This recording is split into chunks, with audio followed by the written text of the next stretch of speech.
¿Qué tal? ¿Cómo están? Bienvenidos a esta transmisión del programa que aún no tiene nombre y me acompaña pues el talento más desperdiciado de la cuarta transformación, Belén Yumbe. Belén Yumbe. Hola, ¿qué tal? Tenemos un soldado caído que es el buen Alex Villa, que anda por ahí navegando en su bicicleta, atravesando la ciudad, y si alcanza a incorporarse a la transmisión, pues bueno, pues ya será parte del programa del día de hoy, y si no, pues esperamos que no se resfríe, que nadie lo atropelle. Y bueno, ¿qué temas tenemos hoy, Belén? Pues unos bien bonitos e interesantes. Sí, para empezar, pura ternura, ¿verdad? Pura ternura. Hablaremos de niños. Sí, pero no como de ustedes niños piensan. que regresan a las escuelas. De niños que regresan a las escuelas, y de niños que son maltratados en instituciones que deberían de protegerlos. Número dos, niños que son acariciados en sus partes, malamente, por unos desgraciados que se llaman sacerdotes. Que se llaman pederastas, y específicamente pues vamos a comentar el caso en Estados Unidos acerca del abuso sexual infantil entre la Iglesia Católica, ¿no? Terrible. Y por último, para cerrar con broche de oro con esto de los niños y la enseñanza, hablaremos de la maestra Gordillo. Hablaremos de la maestra Gordillo y también del aeropuerto, bueno, de una etapa más de esta telenovela que se llama Aeropuerto Internacional de la Ciudad de México. Estamos transmitiendo desde Temataré Santana, quienes han sido muy amables en prestarnos sus instalaciones de manera, tampoco es que se las hayamos pedido, nada más llegamos, nos instalamos, pero han sido amables el personal y pues se los agradecemos. Le han bajado a la musiquita. Le han bajado la música, nos han aguantado media hora antes de tomarnos la orden, ¿no? Entonces, bueno, pues son detalles que nosotros agradecemos, ¿no? Baja conexión de internet, esperamos que nos sigan viendo por ahí. Sí, y ojalá se siga transmitiendo. Otra cosa que queremos comentar es, bueno, la posibilidad, no estamos buscando un sponsor como tal, pero sí estamos buscando lugares donde transmitir. Entonces, si ustedes tienen o conocen alguna cafetería, algún negocio familiar, alguna cantinilla, algún barecillo, pues podemos estar ahí, transmitir, y bueno, no gorreamos nada, pagamos nuestro consumo, aunque sea modesto, café del día y cosas así. Ahora, pero que si nos quieren invitar, pues tampoco nos quejamos, ¿no? No, en realidad, ¿tú sí te vas a quejar? Yo sí me voy a quejar porque, pues, o sea, no se trata de gorrear, pero... ¿por qué no? Si es bien bonito. No, bueno, es que lo haga la maestra Gordillo, ¿no? Que nada más se gastaba 2.5 millones de dólares en tiendas en Beverly Hills. Pero ella sí puede, porque su mamá le dejó una buena herencia. Sí, vamos a hablar de la herencia de la maestra. Pero, en fin, si ustedes conocen de alguien o quieren invitarnos a estar, nosotros pagamos nuestro café y pues ya veremos ahí qué podemos hacer. Por lo pronto, pues bueno, comenzamos ahora con nuestras historias del día.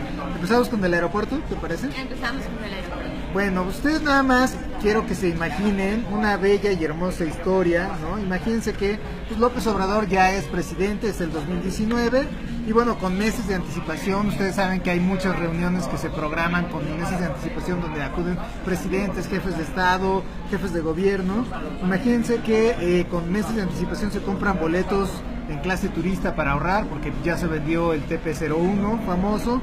Bueno, no se puede vender porque está en arrendamiento. Quiero ver quién es el guapo que puede vender algo que tiene en arrendamiento, pero digamos que se le cedió a alguien más, por decir a Evo Morales, ¿no?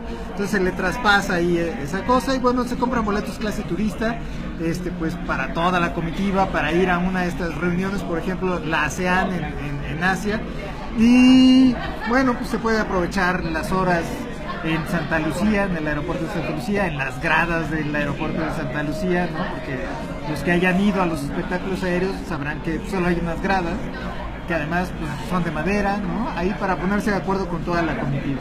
Resulta que van viajando y hay un terremoto devastador en Oaxaca, y se enteran hasta que llegan, ¿no? Ya sé que hay internet en los aviones, pero digamos, los detalles importantes, los detalles de gobierno, se los obtienen hasta llegar a Corea. Imaginemos que es en Corea, ¿no? Y bueno, de un día para otro, pues Ackerman, afortunadamente, John Ackerman, gracias a sus 2 doctorados, puede conseguir boletos de regreso en despegar.com para dentro de 3 días, ¿no? Y bueno, en esas circunstancias resulta que, pues tristemente, pues, salen desde Tokio, ¿no? Ese vuelo de regreso es el único que pudo conseguir. Con 3 doctorados quizá lo hubiera conseguido más cerca, en Tailandia, pero pues no. Pero solo tiene 2, no le alcanza para más. Pobre México, donde la educación es... Sí, no, bueno, pero sí, o sea, sus doctorados... pero no son de aquí, ¿verdad? Creo que no son de aquí, no sé, creo que uno es de la UNAM, igual me equivoco, no sé. Pero bueno, el doctor hizo lo que pudo, ¿no? Hasta donde pudo, y bueno, pues salen de Tokio, ¿no? Entonces, ¿quién le da el aventón a Tokio?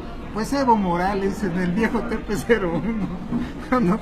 Entonces, bueno, eso es como un poco la historia de esta terrible telenovela que ha sido entre el avión presidencial y el nuevo aeropuerto, que si es en Texcoco, que si no es en Texcoco, y bueno, pues el último capítulo, pues es esta idea de someterlo a consulta. Ahora, esto de someterlo a consulta me parece tan ridículo y tan poco viable, o sea, va a ser viable, pero tan ridículo como decir, voy a someter a consulta a la población, al pueblo sabio, Ajá. Si tengo un problema cardíaco, a ver si me operan el corazón o no me operan el corazón porque el pueblo es sabio. Es decir, zapatero a tus zapatos, el pueblo puede tener efectivamente, pues es una democracia, puede tener la verdad en ciertas cosas, pero no la verdad en cosas técnicas que competen específicamente a gente que conoce de los temas y o sea, no sé tú cómo veas, ¿no? No, porque vamos a terminar votando por la ley de la gravedad, ¿no? Si existe o no existe, y ese es un gran problema. O sea, la ciencia no es democrática en el sentido parlamentario de tener nuestros votos y de ver qué decidimos hacia un lado o hacia otro, no, sino que en teoría se argumenta y se evalúan las evidencias, y las evidencias nos están diciendo que al menos en este momento, ya como estamos, pues lo que tenemos es como opción es viable y está bien. Es continuar, porque si no tiraríamos a la basura más o menos 120,000 millones de pesos. No es un aeropuerto tan caro, le están bajando porque creo, hasta donde sé, y el chisme por ahí me lo han contado, es que se está queriendo quitar toda la parte, digamos, de acabados, ¿no? Cambiar los acabados por acabados más baratos, y eso lo va a bajar un poco más el costo, pero aún así no es de los más caros aeropuertos. El último de China costó 24,000 millones de dólares, este va a costar alrededor de 13,000 millones de dólares. Se hablan muchas cosas, que se va a hundir. Bueno, pues se está hundiendo también el que está ahorita, porque está a 5 kilómetros, ¿no? Santa Lucía está a 50 kilómetros desde la zona de la Alameda, ¿no? Ahí donde estaba la serpiente. Donde está la serpiente todavía. ¿Dónde está la serpiente? Sí, no se ha caído todavía. Casi, pero todavía no. Pues a pedazos, ¿no? Por partes. No, está muy bien, no crean, es una broma. Pero de esa zona, de la Septién y de la Alameda, son 50 kilómetros a la base aérea de Santa Lucía. Ahora, la pregunta es, ¿podrá asumir Andrés Manuel el costo económico o preferirá asumir el costo político de algo que él prometió? Es decir, o sea, él hizo promesas de campaña donde dijo, esto sí, esto no. Entonces, él francamente desde un principio nos dijo, eso no va. Entonces, ¿estaría dispuesto a asumir cuál de los dos costos? ¿Cuál es más absurdo? Porque rentable para él? Al final el costo político va a ser terrible si se hace en Santa Lucía, porque en Santa Lucía hay solo una pista pequeña que no puede sostener 27 líneas aéreas, 12 de carga, no puede aterrizar un Airbus 380i. Entonces lo que hay que hacer es al menos construir una sola pista para empezar, y son $1,000 millones por pista. Ese es el costo estandarizado, más o menos, puede ser más, puede ser menos, pero no hay instalaciones, es decir, no hay una terminal aérea, no hay cómo llegar a Santa Lucía. O sea, Santa Lucía es un desastre cada vez que hay un festival aéreo, eso se congestiona. Entonces, ¿cómo vas a mantener un flujo de pasajeros y de mercancías que además tendrían que transbordar al nuevo aeropuerto, al aeropuerto viejo que tenemos? Exacto. Para ir a Cancún? Pero la pregunta es como en el aire, o sea, ¿cuál costo político, o sea, cuál costo está dispuesto a asumir? Porque cual sea la decisión de dejarlo, o de moverlo, o de hacerlo, o de no hacerlo, o de consultarlo, o sea, cada tiempo con el tiempo, o sea, el tiempo retrasado de la propia construcción es dinero, y es un costo tanto económico como político. ¿cuál será el menos de ellos? Solamente por mantener una posición política, además populista, pues, o sea, ni siquiera es una posición donde digas esto va a cambiar o mejorar la economía nacional o va a mejorar el aspecto de la ciudad, porque lo que sí es verdad es que sí va a mejorar ciertas cosas si se hacen. O sea, no, en Santa Lucía yo no veo cómo vamos a movernos a 70 millones 40 millones de pasajeros, o sea, realmente no, dividirlos entre allá y acá. Yo se los adelanto mi pronóstico, aunque ya sé que he fallado últimamente, pero mi pronóstico es que sí se va a hacer en Texcoco, por el nivel de inversión, el nivel de tecnología, realmente no es un mal proyecto, y el nivel de avance pues, va a llegar, para diciembre se calcula que va a andar entre el 40 y el 50% de yo creo que es verdad pistas. Lo que tú dices se va a hacer, sin embargo lo va a retrasar de modo que pensemos como el pueblo bueno que sabe y que conoce de todo, nos va a preguntar de todos modos. Sí, o sea, nos va a preguntar, pero es como una pregunta, o sea, insulsa, sin sentido, que va a retrasar muchas cosas. Y no va a ser una consulta como tal, o sea, tiene que ser una encuesta, porque si es una consulta formal y además vinculante, no hay ninguna ley que diga que una encuesta es vinculante. Las encuestas formales que están en la ley tienen que ser, tú sabes más de eso, a pero través ahora, del INE. yo creo exactamente, sería a través del INE con un tiempo determinado, en momentos determinados y para situaciones determinadas. No es para que se nos antoje ir y preguntar y decirle al INE, ponnos todo en la mesa para que nosotros, porque cualquier día puedes preguntar si tomas leche o no, o sea, y entonces pues no tendría como sentido, ¿no? Y por ley pues no hay posibilidades, porque tendría que hacerse hasta la siguiente elección. A la siguiente elección, exactamente. Entonces, pues, francamente yo creo que sí se va a hacer, pero le va a dar vueltas de manera tal, está buscando, yo creo que cómo quedó bien, diciendo lo que dije, pero desdiciéndome, pero a la vez haciéndolo, pero para que nadie, o sea, como la chimaltrufia, ¿no? Como digo una cosa, digo otra, pero sin que se vea que me estoy retractando. Algo Entonces así. creo que ese es la tirada. Es posible. Es como darle vueltas y enredar todo, para que la gente al final crea que sí hizo lo que prometió, sin hacerlo. ¿Me expliqué? No, Ni pero siquiera tampoco él él. se Pero tampoco él. Sí, bueno, a mí me parece que esta telenovela continuará. ¿No? Y bueno, lamento que estemos como en acuerdo. Nos hace falta Villa, que siempre nos lleva la contraria, ¿no? Mira, si quieres yo puedo estar en desacuerdo contigo. ¿Ah, sí? No mejor te preocupes, o sea, yo puedo estar en contra de ti. ¿Puedes argumentar a favor de hacerlo en Santa Lucía? No sé, Santa Lucía es un buen nombre. Santa Lucía es un buen nombre. O sea, imagínate, hay Aeropuerto canciones. Internacional de Santa Lucía. Les damos la bienvenida con la canción de Santa Lucía cuando se abren las puertas, ¿no? Entonces yo estoy de acuerdo, la verdad. O sea, a mí me parece una cosa muy bonita, es una cosa linda, ¿no? No, eres una López Obradorista muy chapa. Entonces mejor pasemos al siguiente tema. Pero así dirían ellos. Además, el cabecita de algodón estaría muy feliz de que se hiciera lo que se hiciera, está bien. Si el cabecita de algodón no piensa así, yo estoy de acuerdo, ¿no? O sea, no tenemos que tener argumentos. Pero te falta enjundia, la verdad es que, bueno. Mejor hablemos de la maestra, ¿no? ¿Qué te parece? ¿Sí? Ahí sí voy a tener enjundia. Ahí sí va a tener enjundia, a ver. Bueno, pues la maestra Gordillo, después de 5 años, fue liberada.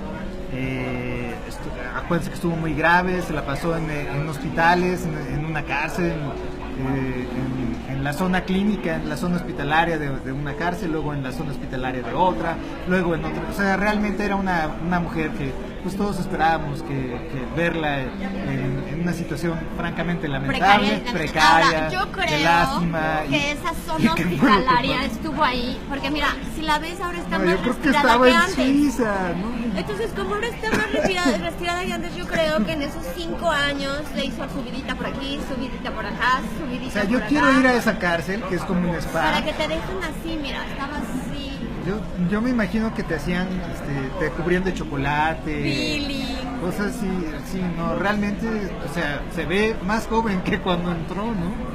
Claro, ya tiene como los ojos, o sea, como parece lenguado, ¿no? Bueno, ya parece japonesa oriental, ¿no? Bueno, no, ya quisiera. Y bueno, Sí, mágicamente también resulta que nos cuentan que su fortuna no es que la haya malversado de alguna forma, ni a través del sindicato, ni a través, sino que la heredó. La heredó, o sea, su mamá, la verdad es que ella como maestra, sí la admiro. Yo también la muchísimo. admiro. Yo creo que es un ejemplo a seguir esa mujer, o sea, la madre, o sea, ahora entendemos por qué el Baester es quien es, ¿no? Y todo tiene que ver con nuestros padres. Sí, Y entonces, estás muy madre de freudiana otra ella- vez. No, bueno, sí, es que Nuestro acuérdate programa que- anterior también fue muy psicoanalítico, ¿no? Es que estoy yendo a la terapia, pues, no puedo evitarlo, ¿no? Todo se lo debo a mi ¿A tu coach, terapeuta? a mi terapeuta. Entonces, mira bien, A tu mamá, ¿no? a mi mamá también, sí, Claro.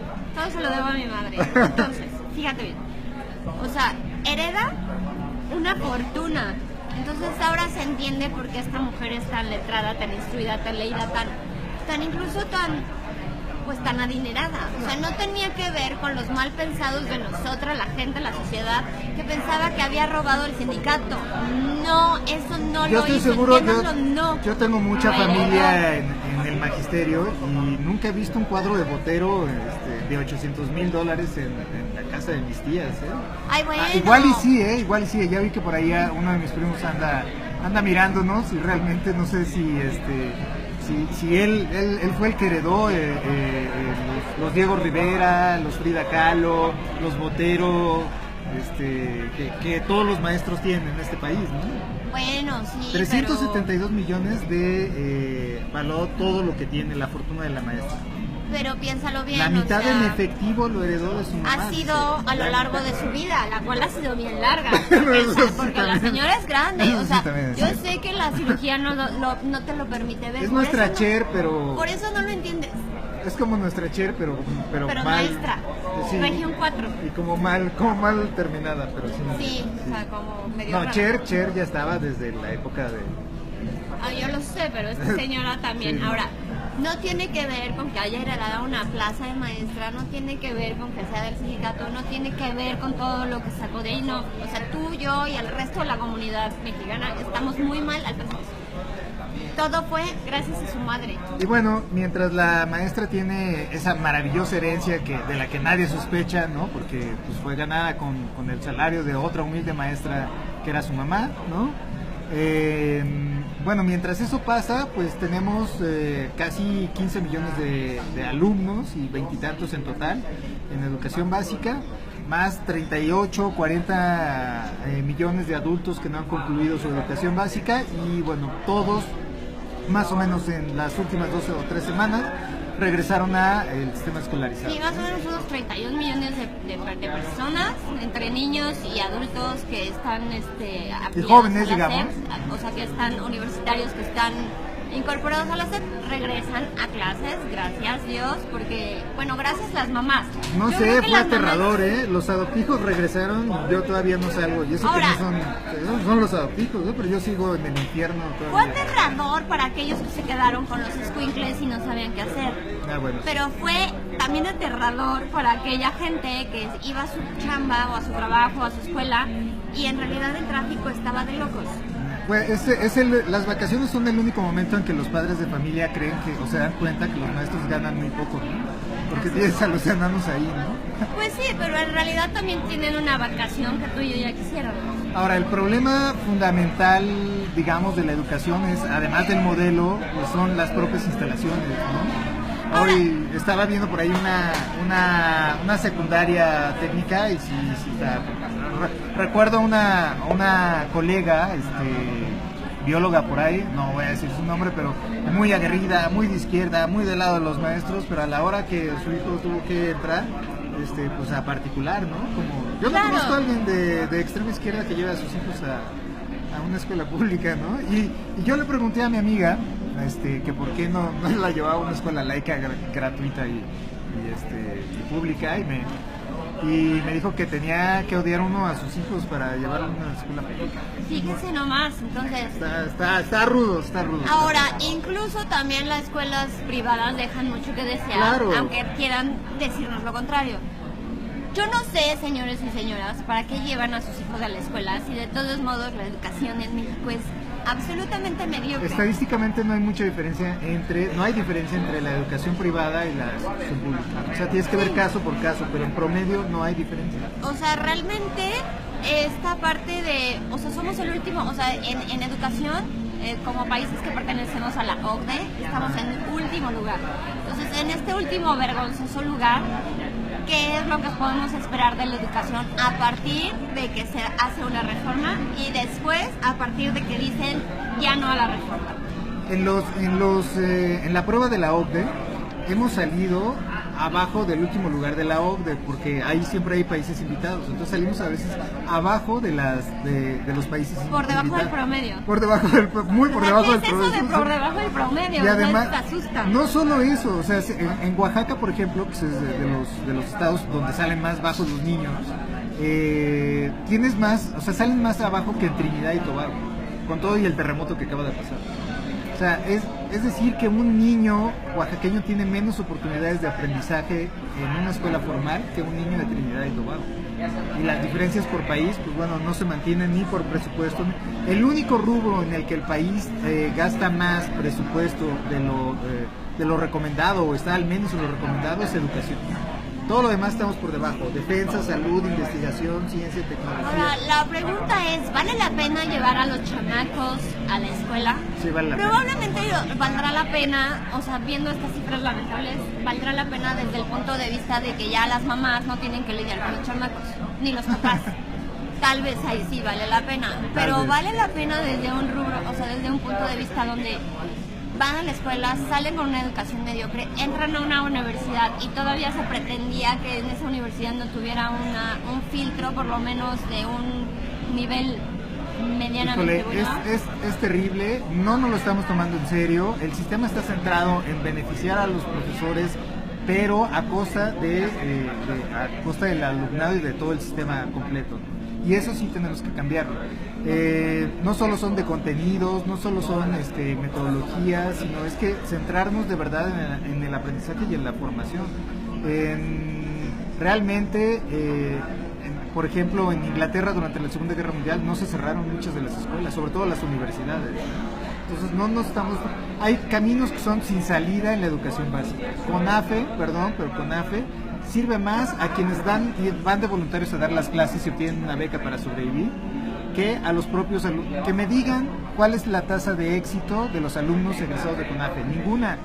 O sea, es prácticamente cero. ¿Cuántos llegan a universidad? Nadie. ¿Cuántos transforman su vida a través de ese modelo educativo? Nadie. Pasa lo mismo con algunos esquemas de telesecundaria donde a veces ni siquiera hay tele, ¿no? Telesecundaria. Es cierto, no sirven. Y tú llegas al bachillerato y está pulverizado en un montón de sistemas tecnológicos, semitecnológicos. O sea, realmente estamos teniendo un grave problema educativo que ya lo estamos empezando a sentir. No es para mañana, es para hoy. Ahora, nos prometen una cancelación a la reforma, como dicen, ¿no? De verdad, como si eso se pudiera cancelar, eso no sé. Una derogación, A ver, ¿no? para empezar no hay cancelación, no sean ignorantes. No reservación. O sea, es derogación, abrogación, o en su caso reforma, pero nada se cancela, o sea, no sean ignorantes, hablen bien, para empezar, ¿no? Y después, o sea, yo me pregunto cuáles son los beneficios o sea, las diferencias que dices, esta educación va a ser de calidad y va a funcionar para los niños, no para los maestros. Es decir, los maestros son los que enseñan, es cierto, los maestros son como ese modelo, como ese guía, facilitador, ¿no? Esa guía. Estaba leyendo. Debe estar bien pagada, estar muy bien pagada. El otro día leía que en Japón las únicas personas que tenían permitido no reverenciar a los emperadores eran los maestros. Justamente los maestros por la importancia que tenían en la sociedad, ¿no? O sea, de la educativa. En Corea pasa lo mismo, Corea del Sur, ¿no? Ajá. En Singapur pasa lo mismo. Yo me pregunto si aquí de verdad, o sea, aquí un maestro, ¿qué pasa? Ya no, pero sí pasó en algún momento. Entonces tenemos que buscar recuperar eso, que sí sean concursables como lo es hasta ahora. Yo conozco al menos 2 personas de manera directa que han concursado y han ganado sus plazas. aquí en la Ciudad de México, pero bueno, es una zona que está bajo control de federal directamente, ¿no? Aunque sea de la Ciudad de México, la educación básica está bajo control federal, lo que no ocurriría, por ejemplo, en Oaxaca o en Guerrero, que es el peor caso, ¿no? Guerrero. Entonces, sí parecería que hay ciudadanos de segunda y de tercera, sí, donde unos merecen una educación sí, mejor que otros, donde unos merecen unos maestros mejores que otros, y donde unos merecen, o sea, tener maestros que se heredan y que otros. Entonces, hay países donde prácticamente no existe la educación privada. O sea, lo primero que hace la gente al tener algo de ingreso, además de comprarse un carro en México, culturalmente, es mandar a sus hijos a la educación privada. No, yo conozco gente que prefiere el carro que mandar a sus hijos a la educación privada, pero ¿por qué? El principal privatizador han sido los sindicatos. O sea, porque te da miedo, o sea, tú ves a muchos de los actuales maestros y no quieres que estén ahí ni en el entorno, ¿no? Ahora, tú ves a estos maestros... Es un entorno casi delincuencial en algunos casos. Exactamente, entonces tú ves a estos maestros versus la maestra Gordillo, donde su mamá, que fue maestra, o sea, le heredó, le hizo una, o sea, le hizo una heredación, perdón mi palabra, le hizo una heredación. Entonces dices, ¿a qué hora yo voy a tener una heredación de esa forma, ¿no? De esa magnitud, para decir, soy la mejor maestra del mundo mundial? Tenemos un problema en las normales, es un problema ya añejo, tenemos un problema, no es de presupuesto, perdónenme, pero no es un presupuesto, gastamos mucho dinero en educación, el problema fundamentalmente es del sistema, ¿no? Gastamos mucho dinero en educación, Francia, por ejemplo, que además se va se va al sindicato. Se va al sindicato, o sea, 6 de cada 10 pesos se van al sindicato. Entonces sí hay dinero, lo que no debe de ver es que, o sea, no hay idea de por qué se van a los sindicatos en vez de irse directo a la educación, no a los maestros, de esta forma. O sea, no digo que no a los maestros, sí, pero no de esta forma. Porque no está dando resultados y lo estamos viendo. Muy bien, pues bueno, está deprimente todo esto y se va a poner peor. Se va a poner peor el programa. Yo espero que la parte que sigue no sea tan ay, es que es horrible. Yo cuando estaba revisando los artículos y parte de la documentación, sí hubo un momento en que dije, basta, no quiero tratar este tema, pero bueno, en algún momento habría que tratarlo. Alguien lo tiene que tratar y yo creo que por eso está sucediendo, o por eso sucedió tanto tiempo, porque nadie quería hablar de este tema, que es la pederastia y sobre todo la pederastia clerical. Entonces era como... ¿De dónde salió? Porque como ustedes saben, tratamos de revisar los temas de la semana y elegimos estos. Supuestamente Villa era el que traía más inquietud guerrera para pegarle a la Iglesia Católica, pero bueno, nosotros nos tuvimos que echar un clavado también a revisar el caso, y el detonante de la semana, porque es algo que ha ocurrido lamentablemente desde hace mucho tiempo en muchos países, pero el detonante de esta semana, ¿cuál fue, Belén? Pues el detonante de la semana fue lo que sucedió en Pensilvania, donde 300 casos de sacerdotes pederastas ya documentados, comprobados, de sacerdotes y víctimas nunca antes visto, es decir, nunca antes visto en el número y en la posibilidad de comprobarlo, ya documentado de una forma mucho más seria, y no es porque antes no se haya hecho serio, pero como que entre que sí, que no, entre que las víctimas decían, entre que no medio decían, entre que era un se dice, pero todavía no había como nada claro. O no tan claro en este número y en esta cantidad, en este volumen, como tan de acuerdo para poder sacarlo a la luz. O sea, eso es a lo que a mí me refiero. Ha habido muchos problemas para documentar el abuso sexual infantil. Se sabe que hay no sabemos cuántos son recuerdos que no son reales, o sea, son ensoñaciones o algo así que los adultos a veces tenemos. No se sabe, o sea, eso sí está documentado, que no se sabe cuántas denuncias pueden ser falsas, pero digamos, hay gente que oscila alrededor, hay datos de alrededor de 20%.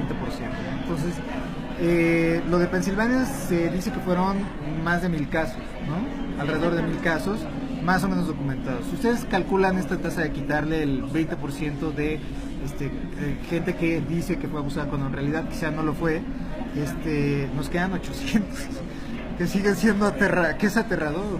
Y ahora, estamos hablando solamente de de una parte en el mundo, no estamos hablando sí, de lo que claro. ha sucedido en todo el mundo, en todas las claro. partes, y nada más en una ciudad como Pensilvania, ¿no? Donde 300 casos ya documentados.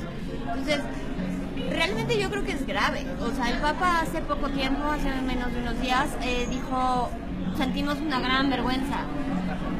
Y pidió que la gente orara y hiciera penitencia para que esto cambiara.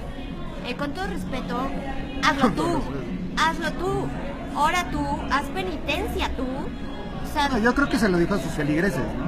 no, claro, O a los pero creyentes. ¿sabes qué? Que no se lo diga a los feligreses, porque no se lo dice a todo el Vaticano, a todos los obispos.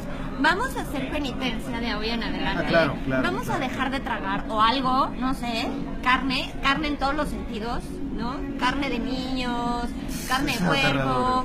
O sea, de verdad sé que suena horrible, pero es más horrible lo que sucede. Sí,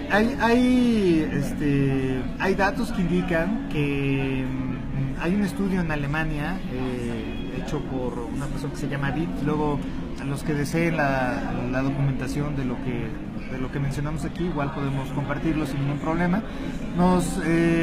Esta persona de la Universidad de Ulm encontró que en instituciones, digamos, donde están a cuidado los niños, instituciones deportivas, instituciones de este tipo, hay una tasa de 3.1 de niños abusados sexualmente, de adultos que recuerdan, ¿no? De ahí tendremos que quitar quizá el 20% o lo que sea, ¿no? Pero asumamos que es el 3.1, ¿no? Excepto en la Iglesia Católica, donde es más alto. Y por cierto, ahí sí tendríamos que decir que es por mucho más alto el abuso a las niñas, en todos los aspectos, excepto cuando están en el entorno de la Iglesia Católica. Ahora, la pregunta de los 64.000... Terminamos hablando de eso la semana pasada, ¿te acuerdas? Terminamos hablando de eso. Antes de que supiéramos eso, ¿no? Que iba a pasar. Villa es tenía una cierto. hipótesis, ¿no? De que decía, ¿por qué los atrae, no? Es justo lo que es iba a el celibato, preguntar. ¿no? Pero no, yo tenía otra posición. Dilo tú. Sí, es justo lo que yo iba a decir. O sea, si estuviera aquí Alex nos diría que el celibato tiene que ver con el abuso. Pero él decía, bueno, yo pienso algo más interesante que eso. No es que el celibato tenga O sea, que ver ¿no con el piensa cosas abuso. interesantes? Yo pienso que tiene que ver con que en el seno de la Iglesia Católica es más permisible. Es como... Mi hipótesis es que ahí se van como a que no nos damos cuenta. ahí se van a refugiar los enfermos precisamente porque se pueden camuflajear, yo creo. Se Podría ser. camuflajean, ¿es cierto? Podría Yo creo ser. que uno se camuflajea. Dos, no creo que tenga que ver con el celibato, porque entonces, ¿cómo explicas que mucha gente que está casada No. también hace prácticas pedofílicas y entonces pues eso... No, entonces pero sí es desvirtúa? más alto. No sabemos cuántos son, pero hay un estudio, otro estudio les voy a citar, de Karen Terry de 2008 de la Universidad de Columbia en Nueva York, que dice que hay un 4% de abusadores entre los sacerdotes de los Estados Unidos. Ella calcula eso. ¿Por qué? Porque tomó todos los estudios que habían hecho una encuesta acerca de cuestiones sexuales entre la curia norteamericana y encontró que que había un 4% habían dicho haber tenido algún tipo de contacto con menores. Ahora, la pregunta, ¿ustedes por qué creen que... 4.300 sacerdotes. 4.300. 300 sacerdotes en Estados Unidos en la muestra. Eso representaba el 4%. Es una cosa pues bastante aterradora, ¿no? Se habla en esa época se hablaba de 1.3 billones de compensaciones. También ahí hay una cosa que tiene que ver con el negocio por parte de los abogados que incitan y bueno, ha permitido también conocer más casos. Probablemente la tasa de acusaciones falsas sea un poco más alta precisamente por lo mismo, pero estamos hablando de un porcentaje que 4% de abusadores, el dato que les di de Alemania era de 3.1%, pero de víctimas. Entonces los abusadores no hay una correspondencia de un abusador a una víctima. Ahora, Entonces, existe un abusador tiene muchas víctimas. Estamos hablando de muchas, no solo mucho uno, más, ¿no? puede salir uno o dos Mucho por ahí, más. pero podríamos pensar O sea, que cada tiene mucho más abusador a su alrededor. tiene muchas víctimas a su alrededor. Esa Ahora, es la parte aterradora. La parte aterradora es por qué los sacerdotes, en la parte que confías, que vas... Eso es más grave, por eso es más grave en el ¿Te caso de confiesas? maestros, sacerdotes, de todas las religiones es muchísimo más grave porque tú estás confiando en ellos. Son lugares que deben de ser seguros, las escuelas, los centros deportivos, las iglesias, ¿no? Yo sí creo que la Iglesia Católica, en tanto ellos mismos no separen, no hagan una investigación, separen a estos abusadores, los presenten a las autoridades civiles, ellos mismos los excomulguen ipso facto, y puedan separar, sí, a los que quizá han sido acusados injustamente, pero nadie va a creerles nada. Hasta que no hagan algo real. Hasta que no hagan algo real. El Papa dice, se va a investigar. Se han hecho algunas investigaciones. Desde hace 2 años se abrió un centro especial para la investigación en ese sentido. Pero entonces, ¿por qué tuvo que salir la cloaca desde otro lado y no salió desde ahí? Porque no fueron ellos los que nos informaron y nos dijeron, señores, hemos detectado que esto está pasando, y además, y tuvo que salir de otro lado. Ha pasado en Argentina, ha pasado en Chile, ha pasado en documentados, hasta donde pude ver, México. Ha pasado en México, en los países que mencioné, en Australia, en Irlanda, que han llegado a los tribunales, es decir, no tenemos la menor duda de qué ha ocurrido.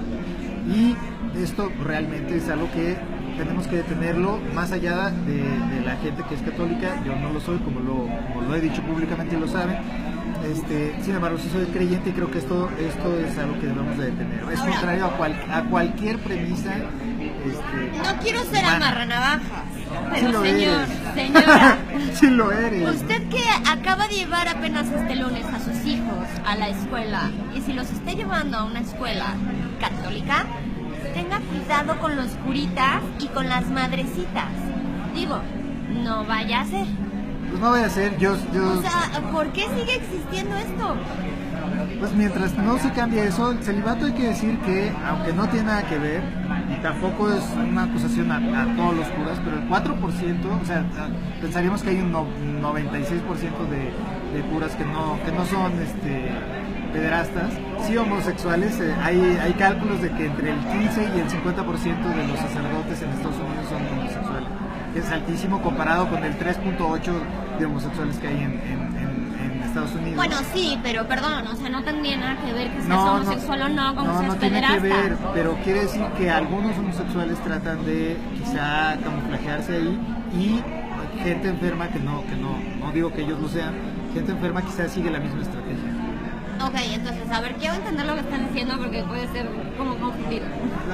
No, ¿por qué? O sea, ¿qué parte? Estás diciendo que hay homosexuales que se camuflajean ahí, ajá, pero que la estrategia de algunos pederastas es la misma de camuflajearse. Claro, no, porque ahí no los notan. No que a uno y otro sean iguales. No, al parecer la tasa de pederastía entre heterosexuales y homosexuales es aproximadamente la misma, ¿no? Se parecería que hay más entre hombres homosexuales porque es un ambiente donde solo hay hombres. Ahora, la pregunta es, más allá de que nos pidan perdón y nos digan que están avergonzados, tiene que haber justicia. La pregunta es, ¿qué van a hacer? O sea, ¿van a esperar la justicia divina, la de Dios, que se vayan al infierno? Pero entonces, ¿qué más esperan para hacer algo para que eso deje de suceder? Porque la Iglesia Católica asegura que eso sucedía en el pasado. ¿Y hoy ya no? O sea, ya todos son lindos. No, tienen que cerrar sus formas de... O sea, la pregunta es, ¿por qué un pederasta se siente seguro en el seno de la Iglesia Católica? ¿Por qué me sentiría yo segura si yo hago eso ahí? Si cometes un delito, si cometes un delito en un entorno, el entorno que sea y el delito que sea, y te sientes seguro, es que el sistema de detección de esas fallas no funciona. O hay complicidad. De detección, de complicidad, y además de discrecionalidad en lo que voy a hacer con respecto a lo que estoy descubriendo. Es decir, o sea, si puedo callarme, si no lo digo, si me hago la vista gorda. Hay más de 1.000 millones de personas que son católicas en el mundo. O sea, sí tienen una responsabilidad, no solo con ellos, en general con la humanidad. Y además, lo vuelvo a decir, tiene que ser un espacio seguro. Las iglesias, como las escuelas, como todos los lugares en donde tú deposites a tus hijos, que aunque algunos feministas digan que no, es lo más importante que puede haber en la vida, son tus hijos, ¿no? Entonces, Claro, porque es una para un país, responsabilidad, claro, para un país. para el país, O sea, para tu donde no familia, puedes proteger a tus no, niños, brindándoles no. el mínimo de seguridad como país, como Estado, como persona, como todo. Y de ahí también brincamos a la educación. O sea, ahí también es con lo mismo, ¿eh? Los niños tienen que ser el foco de atención fundamental, ¿no? Y no lo estamos haciendo. Bueno, está deprimente. Yo traía también a colación algo más, pero no quiero que nos despidamos con un terrible sabor de boca. Ay, ¿por qué no? ¿Por qué no? Bueno, los que Tiene que ser un... Que sufran, porque para empezar, porque son católicos. Sí, pero yo no. Porque o sea, son no. católicos, ¿para qué envían a sus hijos a escuelas católicas? Pues si de verdad fueran laicos, no estaría sucediendo esto, así que hay que les pase y ya. Yo ahí sí difiero, creo que la gente debe de mandar a sus hijos de donde quiera, y sí creo que hay, o sea, pensando en las cifras, pues tenemos un 90% de sacerdotes católicos que no son pederastas. Pero 10% es una cosa sí, Pero de 10% miedo, es grandísimo. porque además es al azar, o sea, tú no Ahora, sabes, no traen un letrero que diga yo abuso dicen del que niño. tanto mata, o sea, peca el que mata a la vaca como el que le agarra la pata. O sea, como sociedad católica, ¿por qué están permitiendo que esto Sí, suceda? claro que sí.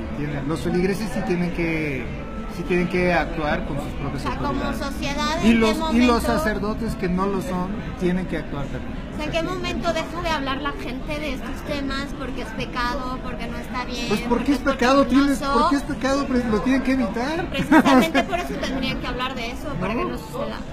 Entonces, bueno, Pues ya. pues ya, ni modo, pues ojalá estos temas no sean recurrentes. Esperamos que los pocos sobrevivientes que nos están viendo, que llegaron hasta esta etapa, digamos, se queden con un mejor sabor de boca. ¿De qué querías hablar para que no No, estuviera tan terrible? era otra cosa horrible, era un poco el rebote que le han hecho a este profesor del ITAM, Isaac Katz, me parece. Ah, claro. Sí, que lo atacaron por decir que el cerebro de los hombres no aguanta el tono femenino demasiado tiempo. Pero bueno, yo solo que, o sea, ya ahí salió una carta de una asociación de alumnas de no sé qué, del ITAM, y bueno, incluso una amiga que considero brillantísima se hartó y le dijo misógino por ahí. Pero la verdad es que yo no conozco al... Yo por eso voy a hablar más así. Bueno, está comprobado que las mujeres de tono grave tienen más... Son más escuchadas. Son más escuchadas por las propias mujeres. Ahora, o sea, hay datos que corroboran esa diferencia en el tono de la voz. O sea, los hombres de tono grave son más atractivos para hombres y para mujeres. mira, francamente yo tanto no sé si sexualmente estos como en- estudios tengan, sean ciertos o no, si tengan algún fundamento realmente... Parece que sí hay científico, algo. no, mira, no sé. Pero lo que sí sé es que el hombre puede decir lo que se le dé la gana. El punto es, si un comentario de él o de cualquier otro te invita a la reflexión y al debate, bienvenido. Pero lo que no puedes hacer es querer callar una voz, Claro. ¿no? Y esto lo toma con la acción, porque lo mismo sucedió con Marcelino, Así lo es. mismo Marcelino Perelló, lo mismo sucedió con este periodista alemán. No me acuerdo, no sé. O el profesor que ganó un premio Nobel en Corea y que hizo un chiste de que en un laboratorio las mujeres a veces lloraban o algo así. Todo el mundo se rió y terminaron corriendo lo de la universidad. Francamente, yo no digo que Nadie. pueda hacer que su comentario sea el mejor o el más acertado, solo digo que esas son las oportunidades, sobre todo en un mundo donde la universalidad del pensamiento, como una universidad. Sí, el pensamiento existe. único Entonces antecede a las tiranías. Claro, Sí. y es aprovechable para poder debatirlo. Pero si nada más quieres callarlo y gritarle misógino, entonces no hay nada que debatir, no hay nada que crecer Además, en ello. o sea, no es una opinión, aunque pueda emitir una opinión, pero está emitiendo una opinión sobre una serie Un trabajo realizado por X que o Y. parece ser que son hechos. Entonces, uno es dueño de sus opiniones, pero no de los hechos. O sea, el hecho está ahí, la gravedad está ahí, tú puedes pensar que no existe, pero a ver, aviéntate de un quinto piso, no Ahora, puedes. tú quieres... El posmodernismo tiene Exacto. problemas, muchas de las versiones del posmodernismo, incluyendo el posfeminismo y algunas partes del marxismo, tienen problemas con el manejo de datos científicos. O sea, si el dato contradice contradice tu ideología, generalmente es recomendable que cambies la ideología, es más fácil que cambiar la realidad, pero hay corrientes de pensamiento actuales donde prefieres negar la realidad y mantener tu ideología, y eso realmente es algo que nos está complicando y nos va a complicar muchísimo más. Las opiniones pueden ser las que sean, buenas, malas, regulares y terribles, ¿no? Incluso censurables, pero los hechos específicos y concretos que están ahí, pues ahí están. ¿Qué hacemos con ellos? O sea, el hecho es neutro y tú le das una interpretación ¿Así? al final del día, y entonces en esta interpretación pues te puedes sentir ofuscado o te puedes sentir aludido, o solamente puedes hacer algo y aceptarlo y decir, ok, podemos cambiar esta realidad, hagamos algo, debatamos, construyamos o... Ahora, yo he sido la parte femenina en algunas relaciones.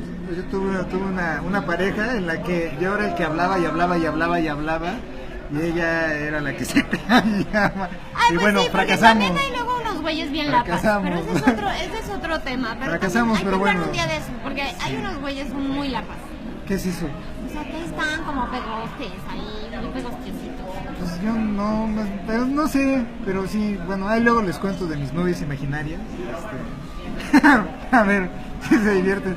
No, híjole, espero no me estén viendo. Ya me di cuenta que 3 de mis ex tienen el mismo avatar y ya tengo miedo. Eso sí es peligroso. No, el peligroso eres tú, que te las No, eliges ¿yo qué? igual. No. Tú te las eliges No, igual. bueno, está bien. Adiós. Nos vemos la siguiente semana. Espero que se hayan divertido en lo posible. Y bueno, pues, finalmente, Antes de irse, por favor, 45 minutos nos aventamos. mándenos sus comentarios, críticas, no sean tan malvados. No tenemos nombre. Pero no tenemos nombre, por favor ayúdenos a ponerle un nombre a este programa. Si alguien da un nombre ganador, yo me comprometo a regalarle unos cáceres. Unos cazares.